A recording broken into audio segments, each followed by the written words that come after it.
I awoke. The year was 1985. I had no recollection, but all these faces were so happy that I was alive. I was tossed and wrapped, passed and slapped. I was fed from the love of four true hands. I was guided from above and experienced by Bob and Pam. When you looked at me, you noticed I was bigger than most. I was fortunate to have Caroline as my personal host. She taught and tugged. We fought and loved. It's the balance that we share that I still hold close. It is in her that I have learned the most. I started walking just after 2. No need to impress anyone. The decision was not up to you. On my feet, the world had so much to give. I was not even aware how to positively live. As I grew older, I anchored myself to the buoy of sports. For the next 14 years, my home was 3 different kinds of courts. I used this as my outlet and my rejuvenation. I slacked in some aspects, but made sure to never fail in building a solid foundation. I read The House That Biff Built, and that organized my brain and thoughts. I was too young and impatient to get lost in long movies or short, twisting plots. I liked the good parts with no sudden surprise. I remember watching Cocktails and Dirty Dancing and having to cover my eyes. Elizabeth Shue was the one for me, I thought for certain.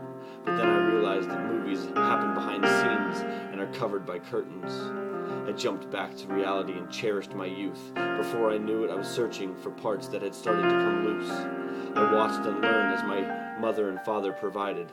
I'm still thankful to this day that they actually love each other and have not divided. The true strength lies within your heart. You know yourself better than anyone, and that's the truest way to start. As sports become more and more of my life, I started to lose the meaning of what's wrong and what's right. I fun-dipped my fingers into packets of trouble, but my family made sure to punish me double. I learned from my mistakes, and it made me who I am. I have to thank my loving mother and my father, who is a true man. All families need love and support in order to make strides and gain. We felt mental and physical battles, but never gave in to the pain. As high school came and went, I just realized it was all about social cliques. I fit into some, but never forgot about the ones who seemed to never forget. Life led me to work and a partial college education. While some judge me for that, my personality is above any Ivy League presentation. My grandfather taught me that hard work and dedication will surpass anyone's lacking of education.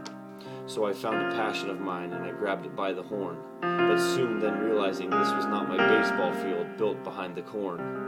I redirected my focus and realigned my attention, and then she came along with a loving care and a beautiful perception. Her beauty showed me places that I had never been before. The first moment I saw her, my heart went straight to the floor. It had been a while since I had dealt with love, so we walked hand in hand and discussed what it meant to the both of us. All in all, many words and stories can describe each of our own paths. Just remember to never forget the waves as they come and as they crash. Every moment is memorable, and try to live your life in the now. Don't ever question yourself, even if you face a couple raised brows. Confidence and concentration will lead you in the right direction. Remember to never look back, and always strive for your own personal perfection.